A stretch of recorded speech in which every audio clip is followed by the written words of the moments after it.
भाइयों, सुबह सुबह उठकर सब्ज़े की ज़ियारत किया करो। नमाज़ पढ़ के, कुरान पाक पढ़ के, उसके बाद सब्ज़े को देखा करें, नज़र तेज़ होती है। तो मेरे भाइयों, मुझे सब्ज़ा देखने से, सब्ज़ सब्ज़ चीज़ें खाने से, जिस तरह के मूली है, गाजर है, इस तरह कच्ची सब्ज़ियां खाने से मेरा मैदा भी बेहतर हुआ है। मेरी आंखें भी ख़राब हो गई थी। ये जो हम मुर्गा खाते हैं, बोतल पीते हैं, ये सब खुश्क चीज़ें हैं।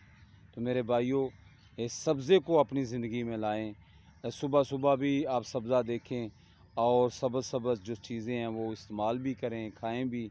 तो मेरे भाइयों, नबी पाक सल्लल्लाहु अलैहि वसल्लम का फरमान है कि बेहतरीन वो मोमिन और मुसलमान है जो दूसरों को अच्छी बातें बताता है, ख़ुद भी अमल करता है और दूसरों को भी। तो मैं चाहता हूँ कि अल्लाह ने मुझे दोबारा सेहत दी है, और सरसों का तेल जो है उसकी भी आप घर में कुछ ना कुछ हंडिया बनाएं, उसको भी इस्तेमाल करें। ये भी बहुत प्यारी चीज़ है। जैतून का तेल हो गया, सरों का तेल हो गया।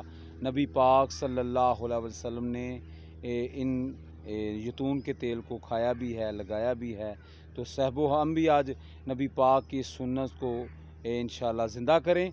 नबी पाक सल्लल्लाहु अलैहि वसल्लम का फरमान है, जो मेरी एक सुन्नत ज़िंदा करता है, अल्लाह ताला उसे 100 शहीद का सवाब अता करता है। तो सहबो, आज हमारी गुफ्तगू खुश्क है, हमारी खुराक खुश्क है। तो आज हम डॉक्टरों के पास जा रहे हैं। हमने सब्ज़ा खाना देखना छोड़ दिया है, तेल लगाना छोड़ दिया है। तो सहबो, अल्लाह ताला मुझे और आपको अमल की तौफीक अता करे।